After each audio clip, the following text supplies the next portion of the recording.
So I want to thank all of you for coming, and special thanks to two groups that have been especially instrumental in our Communities for All Ages work, and that's the Kansas City Communities for All Ages Advisory Committee. And I believe Rob Givens, their chair, is here. There he is. So thank you for your work. And then also the First Suburbs Coalition, which is a coalition of inner-ring suburbs who've acted kind of as our guinea pig over the last 3 years as we've tried out some of these best practices that we're going to be spending a lot of this morning talking about. So just to give you a little background for those of you who aren't familiar with this, as you all probably know, we're going through a lot of demographic changes, so the older adult population is going to double over the next 20 years, and the millennial population is growing, so many fewer families with children, more individuals or couples without children, so there's a lot of changes going on in our communities. And this effort, particularly with an older adult lens to it, has been looking at how do our communities need to adjust to these changes and take most advantage of them. And really, in the end, although we started out with this older adult focus, as we talked to communities around the region, everybody said, well, no, it shouldn't just be about older adults. It should be about creating communities for all ages. We're interested in attracting young couples with kids and the whole generational spectrum. And so that's been our focus since the very beginning of this. Then in 2012, we were fortunate that actually Communities for All Ages and Kathy Boyer-Seschel, who you'll meet later, who's the director of that program, received one of 5 national grants from the Pfizer Foundations through the Grant Makers in Aging to develop more well thought out and rich programs around Communities for All Ages. And so that's when we partnered with the First Suburbs Coalition to help us in doing that. And so it's been a 3-year grant. This is the culmination of that grant work, but the work in Communities for All Ages will continue after this. And this is our opportunity to share some of the things we've learned, and particularly identify best practices the communities are undertaking that make their communities for all ages. So we'd especially, of course, like to thank the funders, the Pfizer Foundation for their funding.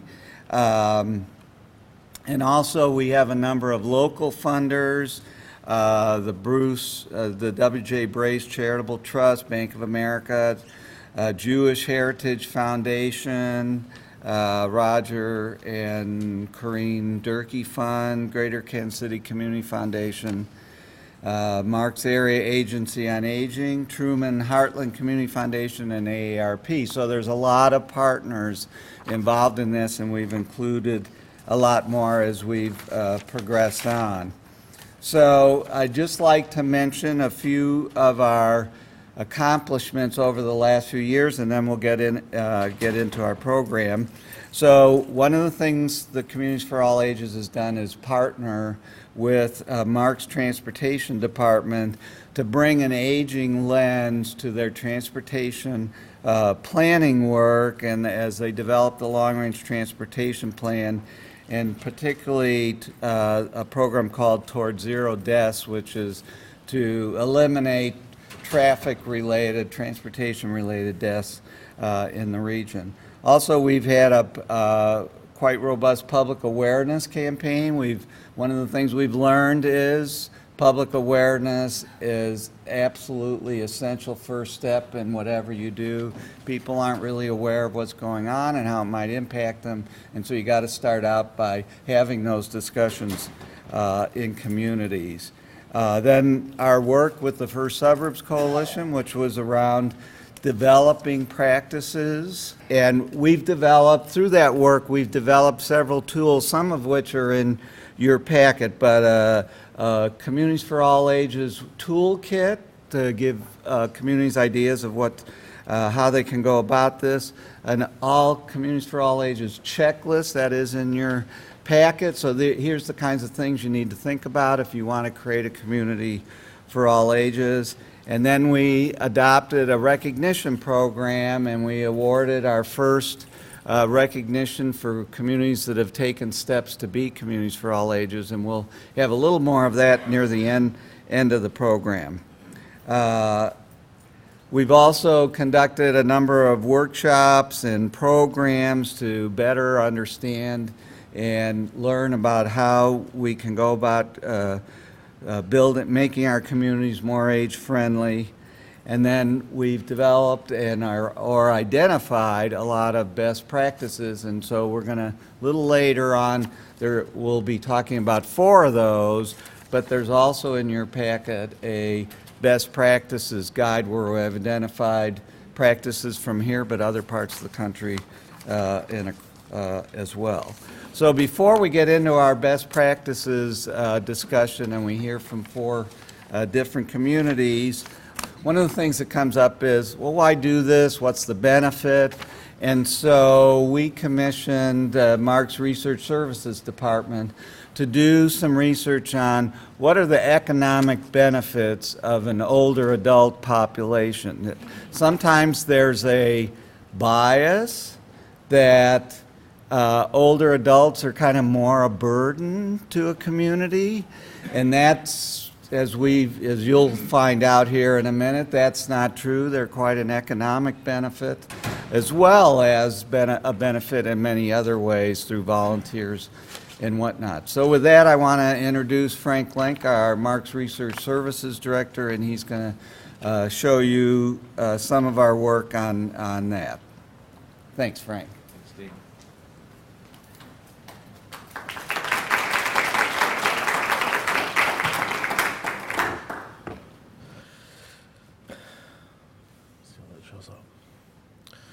So, as Dean said, we are a community that is aging gracefully. So the first chart in the upper right there shows you the way the age distribution looked in 1990. There's this big bulge, and that's my age. It's the baby boomers, and we're so happy we're entering the workforce. We're really doing great things. And everyone sort of expected that after the baby boom, with this big baby boom echo, only the echo didn't really materialize. The baby boomers didn't have as many kids as their parents, and the millennials aren't having as many kids as the baby boomers. And so over time, rather than an age pyramid where you got lots of kids and a few elderly, because of improvements to health, we are now experiencing more and more an age stovepipe where there's really a community of all ages. And so we need to plan for that. We need to invest for that. So back in 1990, the elderly account for about 12% of the population. That's what it is today. We expect that to increase to about 20% of the population as the baby boomers replace their parents in the older age of the age spectrum. You can see that younger people are diminishing in terms of a proportion, both under 25 and 25 to 44. The 45 to 64, that's the baby boomers that went up between 1990 and 2010, and it's starting to come down as a percentage, that particular age group. So what that means in terms of the way we grow and develop as a region is that most of the growth is going to come from the elderly. Over the last 20 years, we built a lot of large lot single-family homes, and because that's where the demographic was. In the 45 to 64, you've got the highest incomes. Their kids are growing up. You need a bigger space, and they haven't left home yet, and so and sometimes they come back, and so you need that big home. But as you age, you don't necessarily need or want that big home, and there's more growth in the smaller home size market than ever before, and so we need to adjust how we grow and develop as a region. This is going to create big changes in the housing market. It's already creating big changes. And so as a result, most of the growth is going to be in the population 65 and over. Nearly 60% of the population growth will be in this demographic. So not only are just growing in numbers, while it is true that older folks don't work at the same rate as younger folks, their share of the workforce is growing. In fact, it's doubled over the last 20 years. When we look at the industries that folks 65 and over work in, there's still a lot of agricultural workers that are older, and a lot of folks in real estate, but also education and transportation, and of course retail and so on. But where the growth is in older folks working in healthcare, working in professional, technical, scientific services, education services, and retail. And so as the baby boomers age, their demographic, their education levels are different, and they have the potential to contribute in different ways than prior generations. So yes, if you are in the peak of your life, you earn more than when you're older, but that gap is narrowing. In fact, the older worker is coming very close to the average wage of the average worker. And in fact, if you look at how people have done since the recession. So this is showing you income growth before the recession and after the recession. That's the two groups. And then the blue bars is everyone, and the orange bars is the elderly. So the elderly's incomes actually increased more before the recession, and they've increased more after the recession. And they've retained more of their ability to increase their incomes after the recession than everyone else. And so their economic contribution is growing, bigger share of the labor force. Their incomes are growing faster than any other demographic, and so they're an increasingly important part of a growing economy. And in fact, when we look at the distribution or the amount that older adults spend, they spend about as much as younger adults. So you can see that the 65 to 74-year-old group, which is if I can get so that's this one, spends about as much as the 25 to 34-year-old group. The over 75 spend about as much as the under 25.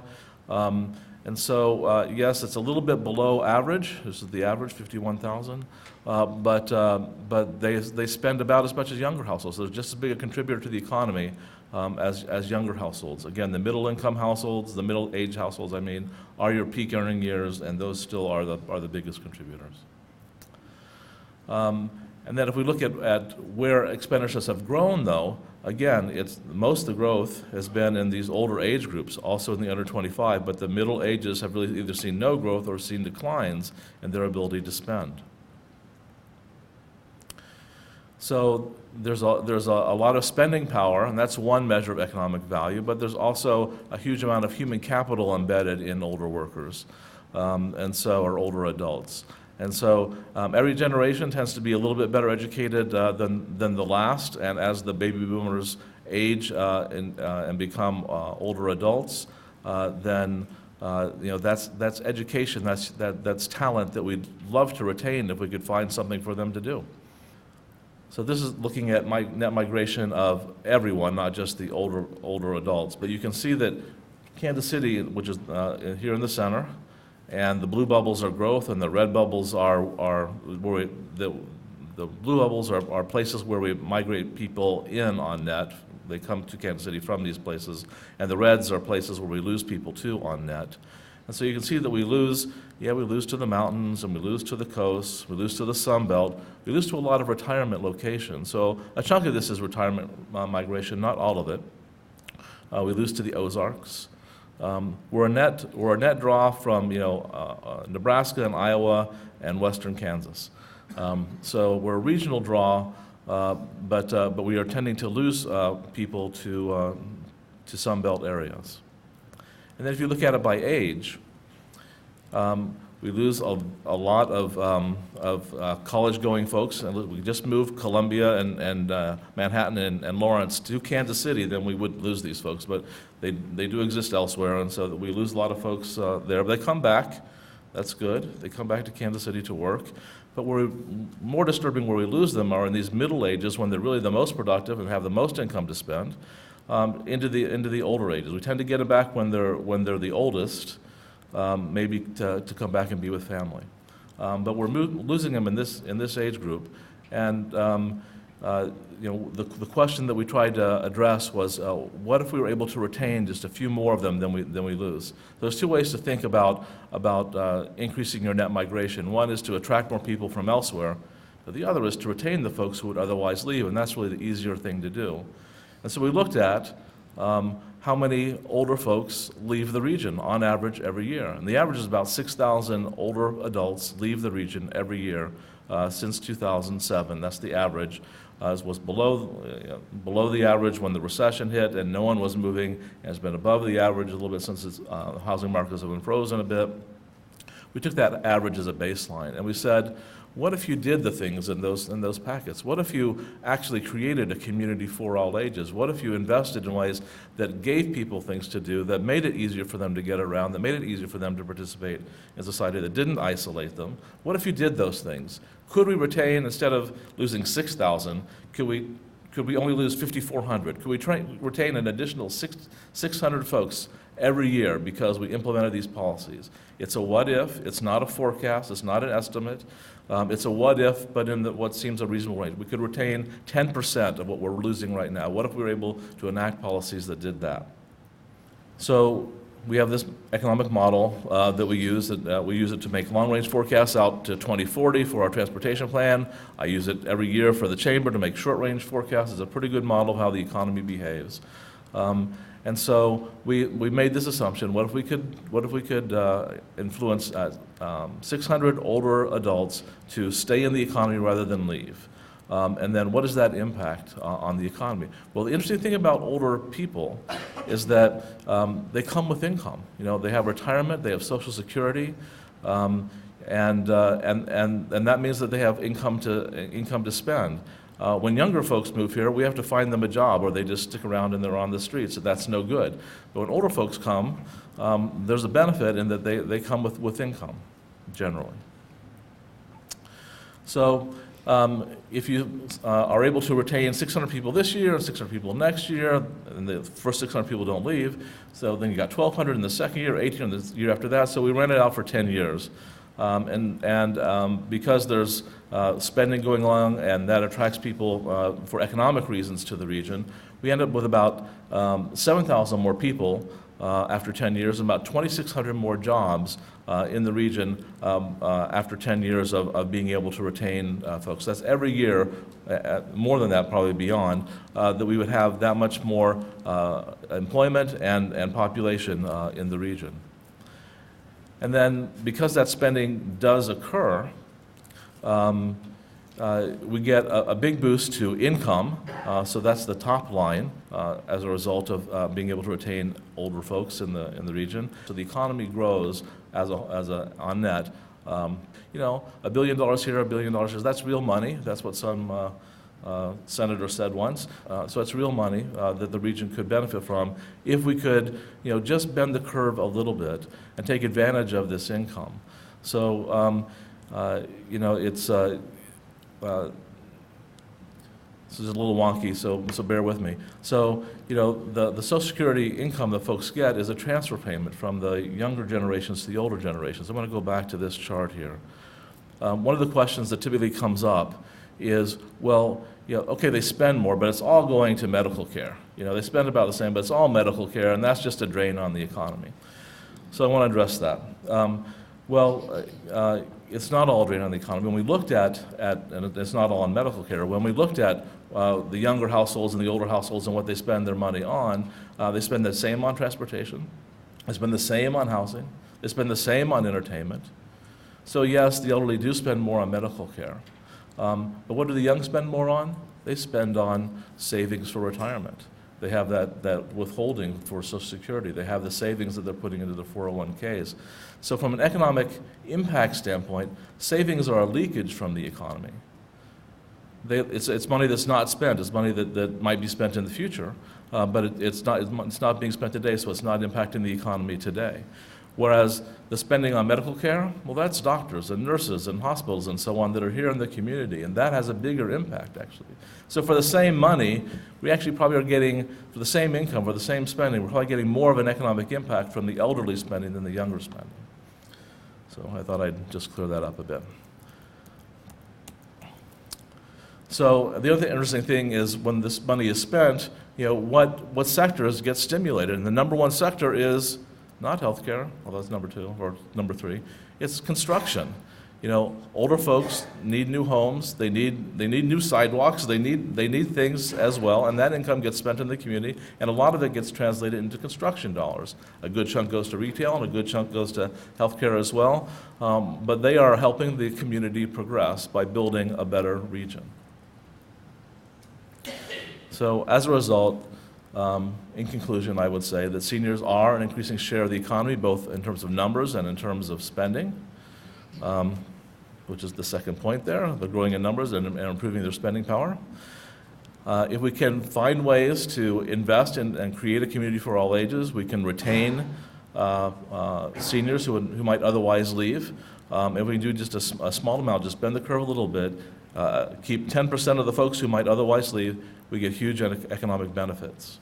So that makes strategies that can make the region more attractive to older adults. An important part of an economic strategy. It adds thousands of jobs, millions of dollars to the economy.